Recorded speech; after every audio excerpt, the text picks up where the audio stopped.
Belt shop వద్ద జరిగిన ఘర్షణను యూరియా గొడవగా బీఆర్ఎస్ చిత్రీకరిస్తుందని ఎమ్మెల్సీ శంకర్ నాయక్ అన్నారు. నల్గొండ జిల్లా మిర్యాలగూడలోని రాజీవ్ భవన్లో మీడియా సమావేశం ఏర్పాటు చేశారు. ఈ సమావేశానికి స్థానిక ఎమ్మెల్యే బత్తూరు లక్ష్మారెడ్డి హాజరయ్యారు. ఈ సందర్భంగా ఎమ్మెల్సీ శంకర్ నాయక్ మాట్లాడుతూ స్థానిక సంస్థలు దగ్గర పడుతున్న వేళ అన్నదమ్ముల్లా ఉన్న గిరిజనుల మధ్య చిచ్చు పెట్టేందుకు బీఆర్ఎస్ కుట్ర చేస్తుందన్నారు. వృద్ధురాలిపై జరిగిన దాడిని రాజకీయం చేస్తున్నారని, జరిగిన ఘర్షణపై పోలీసులు చట్టబద్ధంగా వ్యవహరించారన్నారు. ఘర్షణ పడ్డ ఇరు వర్గాలపై కేసులు నమోదు చేశారని తెలిపారు. యూరియాపై వాస్తవాలు తెలియకుండా కేటీఆర్ మతి భ్రమించి మాట్లాడుతున్నాడని, బీఆర్ఎస్ పార్టీ గత 10 ఏళ్లుగా రాష్ట్రంలో రజాకారులను తలపించేలా పాలన చేసిందన్నారు. ఎమ్మెల్సీ కవిత బీఆర్ఎస్ భాగత్వాన్ని ఎప్పుడో బయటపెట్టిందని, అవినీతి అక్రమాలకు పాల్పడిన బీఆర్ఎస్ నాయకులకు జైలు తప్పదన్నారు. బీఆర్ఎస్ బీజేపీలు జిల్లాలో చిల్లర రాజకీయాలకు తెరలేపుతున్నాయని ఈ సందర్భంగా మీడియాకు తెలిపారు. అది ఎవరి మీద కేసు అయింది? సాయిధరం చేసిన పిటిషన్ మీద సుమన్ మీద కేసు అయింది. ఆ తర్వాత అదే రోజు వాడు యూరియా ధర్నా చేసినని చెప్తున్నారు. వీళ్ళంతా వానికి ఒక గుంట భూమి లేదు, 1 ఎకరం పొలం లేదు, వాడు ధర్నా చేసిన అనుకోండి. ఆ ధర్నాతో ఏమయ్యేది ఉన్నది? ధర్నా చేసేది మిరడాలు అనుకోండి, అక్కడ వాడపల్లి మీద కేసు ఎట్లా బుక్ అవుతుంది? కాబట్టి ఇదంతా తప్పుడు మాట మాట్లాడుతారు.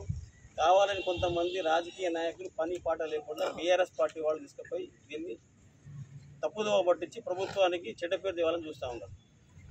జగదీష్ రెడ్డి 10 ఏళ్ళు మంత్రి చేసిండు, మీ అందరికీ తెలుసు. ఇసుక అమ్ముకుండు, వైటీ ప్లేస్లో ఎంత అవినీతి చేసి వీళ్ళంతా. కాబట్టి ఈ బీఆర్ఎస్ పార్టీ వాళ్ళకి పని పాట లేకుండా మా మధ్యలో చిచ్చు పెడతా ఉన్నారు. పోలీసుల మీద నింద వేస్తూ ఉన్నారు. ఎస్పీ గారు అప్పుడే వివరణ ఇచ్చినారు, దానికి జరిగిన సంఘటన వివరణ ఇచ్చినారు. ఇప్పటికైనా కేటీఆర్ తెలుసుకో, మధ్యస్థమిత ఉంచి తెలుసుకో. ఇప్పుడు మీరు సోయితకు మాట్లాడదు. పార్టీ మొత్తం భూస్థాపితమయ్యే రోజులు దగ్గరకు వచ్చినాయి. ఇప్పటికైనా మీరు విషయం యథార్థం తెలుసుకొని మాట్లాడండి. మొన్న మా ఎమ్మెల్యే గారు 2 కోట్లు ఇచ్చింది అనుకోండి, రైతుల కోసం ఇస్తే తప్పే ఉన్నది. 2 కోట్లు ఇచ్చిన మాట వాస్తవం. అది వీళ్ళందరూ కలిసి అంటే రైతులు ఇబ్బంది పడతా ఉంటే 2 కోట్లు ఇచ్చినాడు ఆయన. దానికి కూడా మీరు ఏదో రాధాంతం చేసి రాజకీయం చేస్తూ ఉంటారు. రిసెప్షన్కి వచ్చే పైసలు ఎందుకు ఇంతమంది ఇబ్బంది పడతారు కాబట్టి దాన్ని తీసుకుపోయి చెప్పి ముఖ్యమంత్రికి దాన్ని అంటే బ్లాక్గా ఇవ్వలే కదా, అధికారికనే మా అందరికి కలిపి పెద్ద ఎత్తున పత్రికా మేరకు పిలిపించే ఇచ్చినాడు కదా. కాబట్టి తర్వాత ఎక్స్ఎమ్మెల్యే భాస్కర్ రావు గారు వీళ్ళందరూ కలిసి ఇలా ఈ రాజకీయాలు చేస్తే ఇప్పుడు ఇదంతా జరిగేది కాదు, అయ్యేది కాదు. మీరు మళ్ళీ వచ్చేది లేదు, 10 ఏళ్ళ దాకా మీ ప్రభుత్వం రాదు. కానీ మా మధ్యలో గిరిజన పంచాయతీలు పెట్టే రాజకీయం చేయవద్దు దయచేసి. కొట్టాడుకుంటూ తండలలో రేపు మళ్ళీ ఒకటవుతారు, తండల పంచాయతీ పెట్టుకుంటూ ఒకటవుతారు. మళ్ళీ ఇంత పెద్ద అవసరం లేదు దీన్ని తీసుకుపోయి మీరు. అదంతా చట్టం తన పని తను చేసింది. గతంలో జ్ఞానారెడ్డి గారు హోంమంత్రిగా ఉన్నప్పుడు మా నారాయణ ఉండే మార్కెట్ కమిటీ చైర్మన్, ఇష్యూ అయినప్పుడు SC/ST అట్రాసిటీస్ బుక్ అయింది. మా వాళ్ళందరూ పోయి జ్ఞానారెడ్డి గారు అడిగిపోయి, సార్ మన నాయకుడి మీద కేసు అయిందంటే చట్టం తన పని తను చేస్తుంది, ఎవడైతే తప్పు చేస్తాడో శిక్ష అర్హుడే అని చెప్పిండు. అటువంటి సంస్కృతి మా కాంగ్రెస్ పార్టీకి ఉన్నది, మా లీడర్లకు ఉన్నది. కానీ మీరు అట్లా కాదు కదా. గత 10 ఏళ్ళు ఎన్ని విధ్వంసాలు చేసిర్రు, ఎన్ని అరాచకాలు చేసిర్రు, ఎంత దోచుకుర్రు, ఎంత దోపిడీ గురి చేసిర్రు తెలంగాణ రాష్ట్రాన్ని. కాబట్టి దయచేసి మీరు మాట్లాడిన తర్వాత కూడా జాగ్రత్తగా మాట్లాడండి. ప్రజలందరూ గమనిస్తున్నారు. ఇప్పుడు యూరియా ప్రతి ఒక్కరికి యూరియా ఇచ్చే దాంట్లో ఎమ్మెల్యే గారు, మేము, మా ప్రభుత్వం అంతా చిత్తశుద్ధిని పనిచేస్తూ ఉంది. అలా ప్రతి ఒక్కరికి PSCS ద్వారా, ARSK ద్వారా, FPOల ద్వారా, NDCMS ద్వారా అన్నిట్లా ప్రతి ఒక్కరికి కూడా యూరియా ఇచ్చే దాంట్లో మేము ముందున్నాం. మా ప్రభుత్వం ముందుంది. మా యంత్రాంగం అంతా పనిచేస్తూ ఉన్నది, మా పార్టీ కార్యకర్తలు పనిచేస్తూ ఉన్నది. కాబట్టి దయచేసి బీఆర్ఎస్ లీడర్లు ఖబర్దార్, మాట్లాడే ముందు జాగ్రత్తగా మాట్లాడండి. మీరందరూ కూడా అక్క ఎంత పాప ఏజ్ ఎంత, ఆమె ఇంటి మీద పోయి కొడితే ఆ ముక్కు దూరం ఫ్రాక్చర్ అయింది, హాస్పిటల్లో ట్రీట్మెంట్ తీసుకుంది, దాదాపు 1 లక్ష రూపాయలు ఖర్చు వచ్చింది. అది మర్చిపోయారు మీరు. తప్పు చేసినోని మర్చిపోయారు. తప్పు చేయని వాళ్ళు తీసుకుపోయి మమ్మల్ని అందరూ యూరియా కోసం తప్పుదోవ పట్టిస్తారు. ఈ రాష్ట్రంలో ఒక పెద్ద ఇది చేస్తూ ఉన్నారు మీరంతా. ఏది బీఆర్ఎస్ పార్టీ వాళ్ళు ఇంకా అధికారం ఉన్నట్టు అని ఫీల్ అవుతా ఉన్నారు. అధికారం పోయిన తర్వాత మీ అందరూ మధ్యస్థి మాట్లాడుతూ ఉన్నారు. దయచేసి ఈ సూటిపోటీ పనిచేయండి, మంచి పని చేయండి. మనం ప్రజల మంచి గెలవండి. మన అధికారం వాళ్ళని మీరు మంచి పని చేయాలి.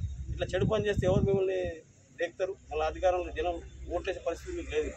కాబట్టి దయచేసి బీఆర్ఎస్ పార్టీలు ఖబర్దార్. మాట్లాడే ముందు మంచి మాటలు మాట్లాడి కోరుకుంటూ ముగిస్తుంది. జరుగుతున్నటువంటి అడిదోల్పల్లి సంఘటన కావచ్చు, నిన్న కొత్తపేట సంఘటన గురించి జరిగినటువంటి విషయాలు, తెర వెనుక జరుగుతున్న రాజకీయాల గురించి జిల్లా కాంగ్రెస్ అధ్యక్షులు ఎమ్మెల్సీ గారు వివరంగా తెలియజేసారు. నేను రెండు అంశాలు చెప్పగలుగుతా.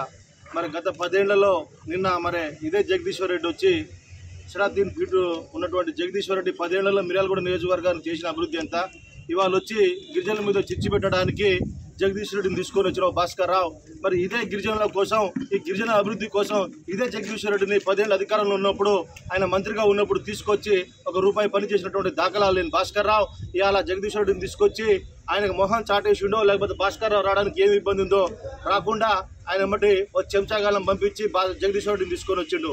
నేను ఈ వేదిక ద్వారా కానీ పార్టీ ఆఫీస్ మిర్యాలగూడ నియోజకవర్గ కాంగ్రెస్ పార్టీ ఆఫీస్ నుంచి నిన్ను ఇవాళ ఒకటే అడుగుతున్నాం భాస్కర్ రావు, నువ్వు గత 10 ఏళ్లలో ఈ నియోజకవర్గాన్ని చేసినటువంటి అభివృద్ధి ఏంది, గిరిజనుల కోసం నువ్వు పాటుపడ్డటువంటి శ్రమ ఏంది, దానికి బహిరంగ చర్చకు నువ్వు సిద్ధమా? రాజీవ్ గాంధీ బొమ్మ దగ్గరకు వస్తావా, అమరవీరుల స్తూపం దగ్గరకు వస్తావా, ఎక్కడికంటే అక్కడికి రా, లేకపోతే దామరచర్లకు వస్తావా, అడిదోల్పల్లికి వస్తావా? అది చేత కాదు. ఉన్నన్ని రోజులు గిరిజనులను అడ్డం పెట్టుకొని గిరిజనుల మధ్య చిచ్చు పెట్టి నీ యొక్క పబ్బం గడుపుకున్నావు. ఇవాళ నీకు సాగుబాటు కావట్లే, ఓడిపోయినావు కాబట్టి నువ్వు జగదీశ్వర్ రెడ్డిని తీసుకొని వస్తున్నావు. 100 జగదీశ్వర్ రెడ్డిలు వచ్చినా, 1000 మంది భాస్కర్ రావులు వచ్చినా మిర్యాలగూడ నియోజకవర్గంలో నువ్వు కనీసం ఎమ్మెల్యే కాదు కదా, వార్డు మెంబర్ కూడా గెలిచినటువంటి పరిస్థితి లేదు. ఇవాళ లోకల్ బాడీ ఎన్నికలు వచ్చేసరికే మళ్ళీ గ్రామాల మధ్య చిచ్చు పెడుతున్నావు, గిరిజనుల మీద చిచ్చు పెడుతున్నావు. ఈ వేదిక ద్వారా నిన్ను ఒకటి ఇవాళ అడుగుతున్నాము, భాస్కర్ రావు నువ్వు తిన్నటువంటి ప్రతి అవినీతి సొమ్ము రానున్నటువంటి రోజుల్లో కక్కేటటువంటి రోజు వస్తుంది. నువ్వు ఈ నియోజకవర్గంలో 10 ఏళ్లలో YTPS లో 100 కోట్లు 1000 కోట్లు తిన్నావు. దామరచర్ల మండలంలో 500 ఎకరాల అన్యక్రాంతం భూమిని నీ పేరు మీద రిజిస్ట్రేషన్ చేయించుకున్నావు. ఈ నియోజకవర్గం నువ్వు 10 ఏళ్లలో ఇసుక దందా నీదే, గుట్కా మాఫియా నీదే, కరోనాలో ఆంధ్రాకు కూడా మందు అమ్మినటువంటి చరిత్ర, నీచమైనటువంటి చరిత్ర నువ్వు. ఇవాళ కాంగ్రెస్ పార్టీ గురించి, కాంగ్రెస్ పార్టీ మంత్రుల గురించి, ఈ గిరిజనుల గురించి మాట్లాడేటువంటి నైతిక హక్కు నీకు లేదు అని తెలియజేసుకుంటూ, ఖబర్దార్ భాస్కర్ రావు, నువ్వు గినుక రాజకీయం చేయదలుచుకుంటే ప్రజలకు మంచి చేయి, 4 మంచి పనులు చేయి. గిరిజనుల మీద చర్చ పెడితే మాత్రం నేను ఇదే రౌండ్ కాడి నుంచి, రాజీవ్ గాంధీ బొమ్మ కాడి నుంచి ఫ్లైఓవర్ వరకు ఇదే ప్రజలు తరిమి కొడతారు, బట్టలు కూడా తీసుకొడతారని తెలియజేస్తూ, నువ్వు ఇంకొకసారి ఇటువంటి చిల్లర పనులు చేస్తే మాత్రం ప్రజలు నీకు తగిన బుద్ధి ఆల్రెడీ చెప్పిర్రు, నీ కార్యకర్తలు కూడా బుద్ధి చెప్తారని తెలియజేస్తున్నారు.